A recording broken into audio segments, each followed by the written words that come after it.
പുതിയ വീഡിയോയിലേക്ക് സ്വാഗതം. ആൻഡ്രോയിഡ് വേർഷൻ 10-ൽ കുറയാത്ത മൊബൈലിൽ മാത്രമേ ഈ ആപ്ലിക്കേഷൻ വർക്കാവുകയുള്ളൂ.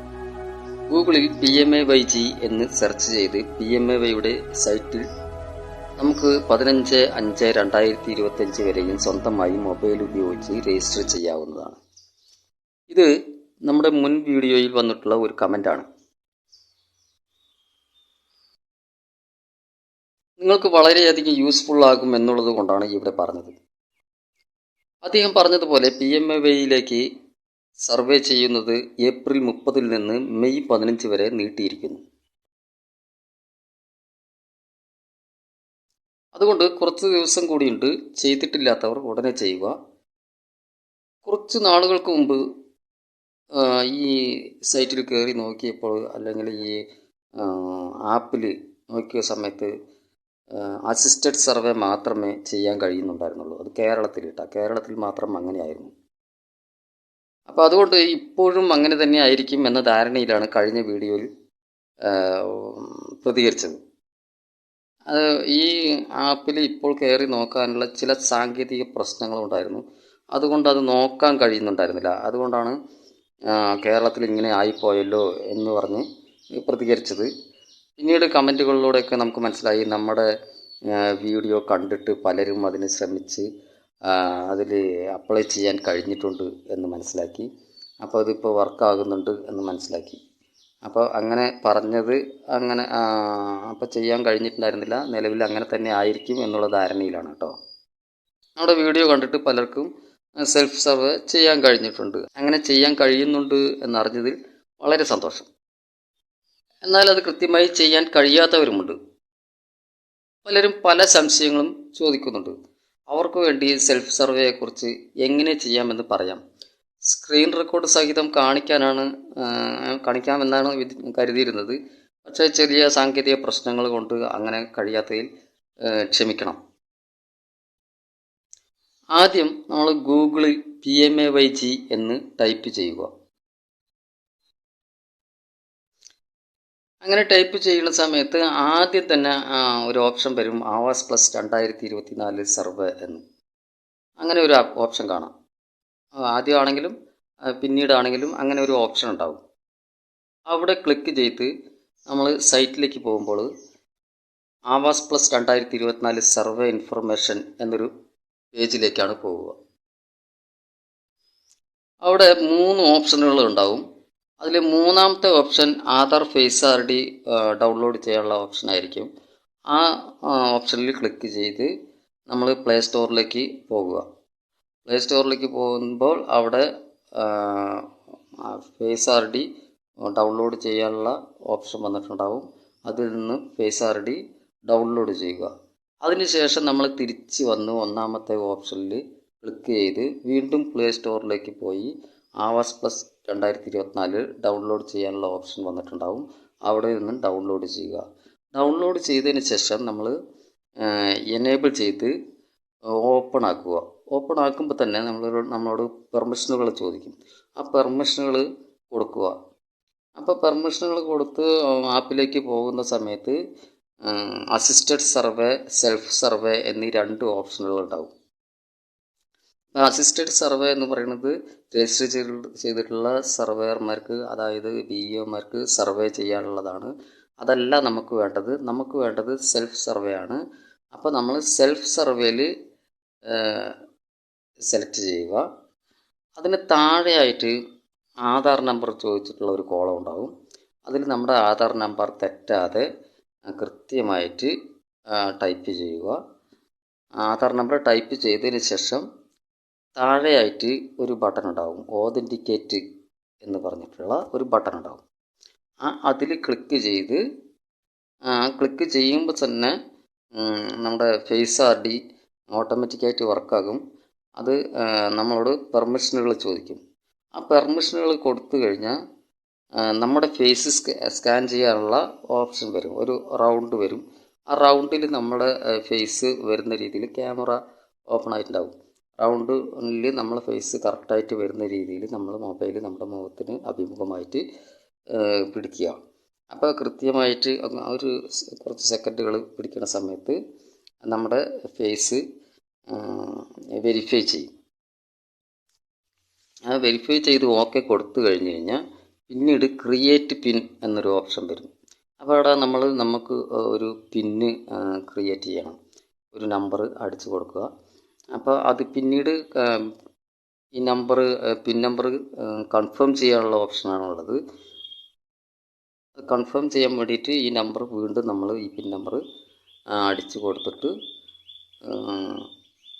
കൺഫേം ചെയ്യുക.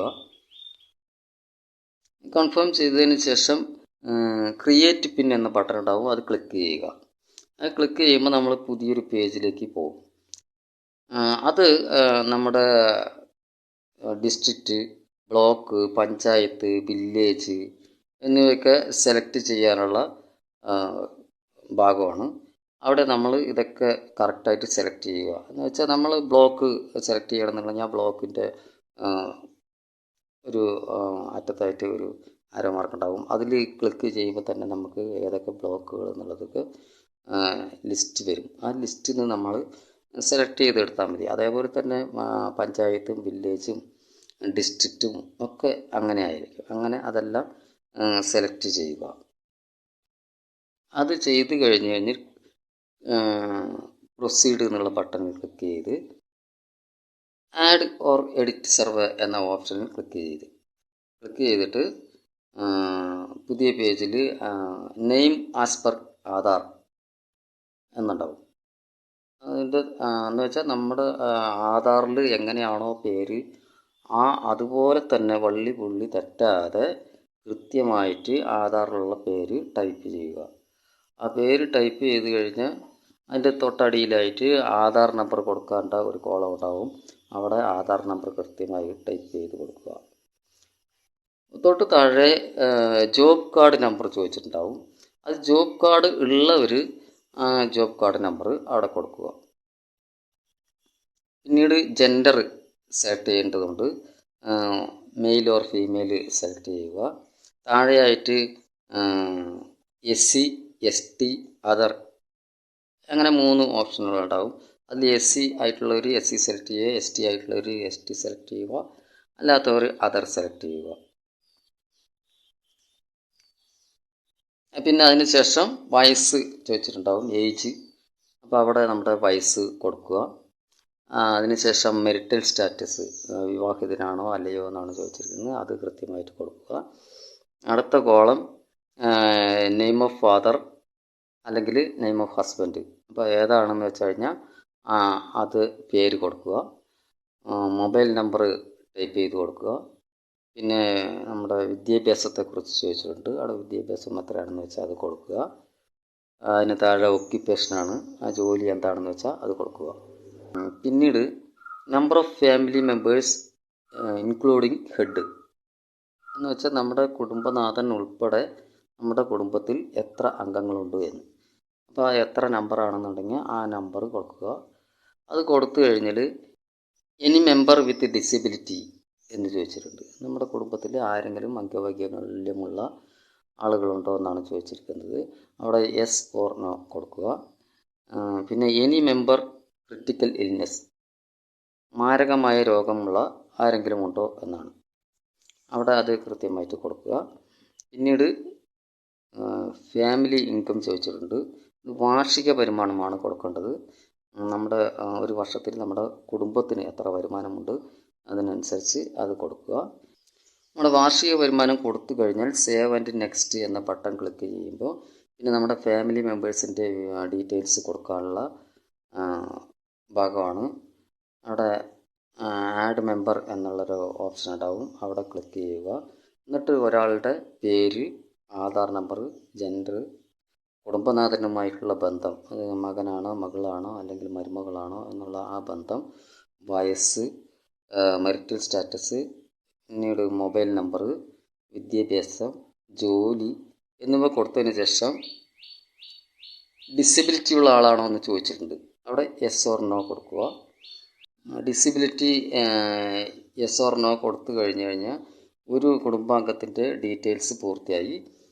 പിന്നെ അടുത്ത കുടുംബാംഗത്തിൻ്റെ ഡീറ്റെയിൽസ് കൊടുക്കാം. അതിന് വീണ്ടും ആഡ് നമ്പർ ക്ലിക്ക് ചെയ്ത് അടുത്ത ആളുടെ ഡീറ്റെയിൽസ് ഇതുപോലെ തന്നെ കൊടുക്കുക.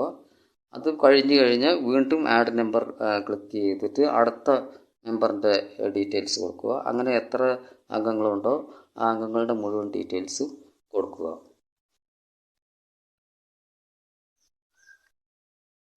അങ്ങനെ എല്ലാവരുടെയും വിവരങ്ങൾ കൊടുത്തു കഴിഞ്ഞാൽ സേവ് ആൻഡ് നെക്സ്റ്റ് ക്ലിക്ക് ചെയ്യുക. സേവ് ആൻഡ് നെക്സ്റ്റ് ക്ലിക്ക് ചെയ്ത് കഴിഞ്ഞാൽ പിന്നീട് പ്രൊസീഡ് ബട്ടൺ ക്ലിക്ക് ചെയ്യുക. അത് കഴിഞ്ഞ് പിന്നെ നമുക്ക് ബാങ്ക് ഡീറ്റെയിൽസ് കൊടുക്കാനുള്ള സെക്ഷനാണ്. അവിടെ ആദ്യം അക്കൗണ്ട് ടൈപ്പ് ചോദിച്ചിട്ടുണ്ടാവും. അത് ബാങ്ക് ആണോ അല്ലെങ്കിൽ പോസ്റ്റ് ഓഫീസ് അക്കൗണ്ട് ആണോ എന്നാണ് ചോദിച്ചിരിക്കുന്നത്. അവിടെ ബാങ്ക് ആണെങ്കിൽ ബാങ്ക് എന്നുള്ളത് സെലക്ട് ചെയ്യുക. പിന്നീട് ബാങ്കിൻ്റെ പേര് ചോദിച്ചിട്ടുണ്ടാവും. അവിടെ ബാങ്കിൻ്റെ പേര് കൊടുക്കുക. പിന്നെ ബാങ്കിൻ്റെ ബ്രാഞ്ച് നെയിം, ഏത് ബ്രാഞ്ചാണെന്ന് വെച്ചാൽ ആ ബ്രാഞ്ചിൻ്റെ പേര് കൊടുക്കുക. അതിന് താഴെ അക്കൗണ്ട് നമ്പർ ചോദിച്ചിട്ടുണ്ടാവും. അവിടെ അക്കൗണ്ട് നമ്പർ തെറ്റാതെ ശ്രദ്ധിച്ച് ടൈപ്പ് ചെയ്ത് കൊടുക്കുക. കൺഫേം അക്കൗണ്ട് നമ്പർ എന്നുള്ളവിടെ ഒരു പ്രാവശ്യം കൂടി അതേ നമ്പർ കൃത്യമായിട്ട് ടൈപ്പ് ചെയ്ത് കൊടുക്കുക. അപ്പോൾ അവിടെ വന്നിട്ട് കൺഫേം ചെയ്യുക. അത് അടുത്തതായിട്ട് beneficiary name as per bank എന്നുണ്ടാവും. അവിടെ ബാങ്കിൻ്റെ പാസ്ബുക്കിൽ നമ്മുടെ പേര് എങ്ങനെയാണോ ഉള്ളത് അതുപോലെ തന്നെ കൃത്യമായിട്ട് ടൈപ്പ് ചെയ്യുക. എന്നിട്ട് നെക്സ്റ്റ് അടിക്കുക. ഇനി അടുത്തതായിട്ട് ഹൗസ് റിലേറ്റഡ് ആയിട്ടുള്ള ക്വസ്റ്റ്യൻസാണ് ചോദിക്കുക. അപ്പോൾ എന്ന് വെച്ചാൽ നമ്മുടെ വീട് ഇപ്പോൾ താമസിച്ചുകൊണ്ടിരിക്കുന്ന വീടിനെ സംബന്ധിച്ചിട്ടുള്ള കാര്യങ്ങളാണ്. അപ്പോൾ ആദ്യത്തെ ഓപ്ഷൻ എന്ന് പറയുന്നത് ഓൺഡ്, റെൻറ്റഡ് എന്ന് പറഞ്ഞിട്ട് 2 ഓപ്ഷനുകൾ ഉണ്ടാകും. അപ്പോൾ നമ്മൾ സ്വന്തം വീട്ടിലാണ് താമസിക്കുന്നുണ്ടെങ്കിൽ ഓൺഡ് സെലക്ട് ചെയ്യുക, അല്ലെങ്കിൽ വാടകയ്ക്കാണ് താമസിക്കുന്നുണ്ടെങ്കിൽ റെൻറ്റഡ് എന്ന് സെലക്ട് ചെയ്യുക. പിന്നീട് പക്ക, കച്ച, അങ്ങനെ 2 ഓപ്ഷനുകളുണ്ട്. അവിടെ പക്ക വീട് പണിയാൻ വേണ്ടിയിട്ടാണല്ലോ നമ്മളിപ്പോൾ ഇതിലേക്ക് അപേക്ഷിക്കുന്നത്. അപ്പോൾ അത് സെലക്ട് ചെയ്യേണ്ട കാര്യമില്ല, കച്ചയാണ് സെലക്ട് ചെയ്യേണ്ടത്. അപ്പോൾ അത് 2 ഭാഗത്ത് അങ്ങനെ ചോദിച്ചിട്ടുണ്ട്. അത് 2ഉം അങ്ങനെ തന്നെ സെലക്ട് ചെയ്യുക. പിന്നീട് നമ്പർ ഓഫ് റൂംസ്, അപ്പോൾ നമ്മുടെ ഒരു വീട്ടിൽ എത്ര റൂമുകളുണ്ട് എന്നാണ് ചോദിച്ചിരിക്കുന്നത്. അത് എത്ര റൂമാണെന്ന് വെച്ചാൽ അത് കൊടുക്കുക. അതിനുശേഷം ലാട്രിൻ ഫെസിലിറ്റി, നമ്മുടെ ശൗചാലയം ഉണ്ടോ എന്നാണ് ചോദിച്ചിരിക്കുന്നത്. അവിടെ യെസ് ഓർ നോ സെലക്ട് ചെയ്ത് കൊടുക്കുക. അടുത്തത് ഇൻകം സോഴ്സിനെ കുറിച്ചാണ് ചോദിച്ചിരിക്കുന്നത്. നമുക്ക് നമ്മുടെ വരുമാന സ്രോതസ്സ് എന്താണെന്നുള്ളത്, കൃഷിയിൽ നിന്നാണോ അല്ലെങ്കിൽ ബിസിനസ്സിൽ നിന്നാണോ എന്നൊക്കെയാണ്. അപ്പോൾ അതവിടെ സെലക്ട് ചെയ്ത് കൊടുക്കുക. പിന്നീട് ചോദിച്ചിരിക്കുന്നത് നമുക്ക് 3 വീലറോ 4 വീലറോ ഒക്കെ ഉണ്ടോ എന്നാണ് ചോദിച്ചിരിക്കുന്നത്. 4 വീലറൊക്കെ ഉള്ള ആൾക്കാർക്ക് ഇതിലേക്ക് അപേക്ഷിക്കാനുള്ള യോഗ്യതയില്ല. അപ്പോൾ അവർ ഇതിലേക്ക് അപേക്ഷിക്കാൻ പാടില്ല എന്നുള്ളതാണ്. അപ്പോൾ ഇതിൽ അപേക്ഷിക്കുന്നവരെല്ലാം ഇതില്ലാത്ത ആൾക്കാരായിരിക്കും എന്നുള്ളതുകൊണ്ട് നോ സെലക്ട് ചെയ്യുക. അതിനുശേഷം നമുക്ക് അഗ്രികൾച്ചർ എക്യുപ്മെൻറ്റ്സിനെ കുറിച്ചുള്ള കാര്യങ്ങളാണ് ചോദിച്ചിരിക്കുന്നത്. അത് നമുക്കുണ്ടോ എന്നുള്ളത്. അത് യെസ് ഓർ നോ സെലക്ട് ചെയ്ത് കൊടുക്കുക. ഇതുപോലെ തന്നെ യെസ് ഓർ നോ സെലക്ട് ചെയ്യേണ്ട കുറച്ച് കാര്യങ്ങൾ ഇങ്ങനെ വരിയായി ചോദിച്ചിട്ടുണ്ട്. അപ്പോൾ അതൊക്കെ വായിച്ച് മനസ്സിലാക്കിയിട്ട് കൃത്യമായിട്ട് അതെങ്ങനെയാണെന്ന് വെച്ചാൽ കൊടുക്കുക. പരമാവധി നോ ആയിരിക്കാം കൊടുക്കേണ്ടത്, അത് നോക്കിയിട്ട് കൊടുക്കുക. ശേഷം സേവ് ആൻഡ് നെക്സ്റ്റ് ക്ലിക്ക് ചെയ്യുക. ശേഷം പഴയ വീടിൻ്റെ ഫോട്ടോ അപ്ലോഡ് ചെയ്യാനുള്ള കോളം ഉണ്ടാകും. അവിടെ നമ്മൾ ഇപ്പോൾ താമസിച്ചുകൊണ്ടിരിക്കുന്ന വാസയോഗ്യമല്ലാത്ത വീട്ടിലായിരിക്കുമല്ലോ താമസിക്കേണ്ടത്. അപ്പോൾ ആ വീടിൻ്റെ ഫോട്ടോ നമ്മൾ അപ്ലോഡ് ചെയ്ത് കൊടുക്കുക. അപ്പോൾ അത് ചെയ്ത് കഴിഞ്ഞാൽ പിന്നെ ആഡ് റിമാർക്സ് എന്ന് പറഞ്ഞൊരു കോളം ഉണ്ടാകും. അവിടെ നമുക്ക് എന്തെങ്കിലും കൂട്ടിച്ചേർക്കാനുണ്ടെങ്കിൽ, എന്തെങ്കിലും കാര്യങ്ങൾ എഴുതാനുണ്ടെങ്കിൽ എഴുതാം. അതിനുശേഷം സേവ് ആൻഡ് നെക്സ്റ്റ് അടിച്ചിട്ട് അപ്ലോഡ് സേവ്ഡ് ഡാറ്റ എന്നുള്ളതിൽ ക്ലിക്ക് ചെയ്യുക. എന്നിട്ട് ഈ സേവ്ഡ് ഡാറ്റ അപ്ലോഡ് ചെയ്യുക. അപ്ലോഡ് എന്നുള്ള ബട്ടണിൽ ക്ലിക്ക് ചെയ്യുക. ഇത്രയും ചെയ്ത് കഴിഞ്ഞാൽ your request has been submitted എന്ന് വരും. അവിടെ ഓക്കെ അടിക്കുന്നതോടുകൂടി ആപ്ലിക്കേഷൻ പൂർത്തിയായി. ഇത്രയേ ഉള്ളൂ കാര്യം. കുറച്ച് കൂടുതൽ കാര്യങ്ങൾ ചെയ്യാനുണ്ട് എന്ന് മാത്രമേ ഉള്ളൂ. സിമ്പിളാണ്, നമുക്ക് ചെയ്യാൻ പറ്റും. അപ്പോൾ പ്രത്യേകം ഓർക്കുക, ഇതുവരെ ഈ സർവേ ചെയ്യാത്ത ആളുകളുണ്ടെങ്കിൽ ഉടനെ ചെയ്യുക. നമുക്ക് നമ്മൾ പലരും വിചാരിച്ചത് ഏപ്രിൽ 30 അവസാനിക്കുന്നതാണ്. അവസാനിച്ചിട്ടില്ല. മെയ് 15 വരെ സമയമുണ്ട്. നീട്ടിയിട്ടുണ്ട്. അതുകൊണ്ട് മെയ് 15 എല്ലാവരും ചെയ്യുക. ഈ അവസരം പാഴാക്കരുത്. അപ്പോൾ ഇനിയൊരു അവസരം അടുത്തൊന്നും ഉണ്ടാവില്ല എന്ന് തന്നെ നമ്മൾ കരുതണം. അതുകൊണ്ട് എല്ലാവരും പരമാവധി ഈ അവസരം ഉപയോഗിക്കുക. ഒരു കാര്യം പറയാൻ വിട്ടുപോയി. ഇപ്പോൾ നമ്മുടെ ലൈഫ് പദ്ധതിയിലെ ലിസ്റ്റിൽ വന്നിട്ടുള്ള ആൾക്കാർ, ലിസ്റ്റിൽ പേര് വന്നിട്ടുള്ള ആൾക്കാർ വീണ്ടും സെൽഫ് സർവേ ചെയ്യേണ്ടതില്ല. അവർക്ക് ആൾറെഡി അവരുടെ വിഇഒമാർ അസിസ്റ്റഡ് സർവേ ചെയ്തിട്ടുണ്ടാവും. അപ്പോൾ അത് അവർ വീണ്ടും ഇതിൽ വന്നിട്ട് സർവേ ചെയ്യേണ്ട കാര്യമില്ല എന്നുള്ളത് പറയാണ്. അപ്പോൾ അവർ ചെയ്യേണ്ടത് വിഇഒമാർ അവരുടെ സർവേ ചെയ്തിട്ടോ എന്ന് ഉറപ്പ് വരുത്തുക മാത്രം ചെയ്താൽ മതി. ഓക്കെ.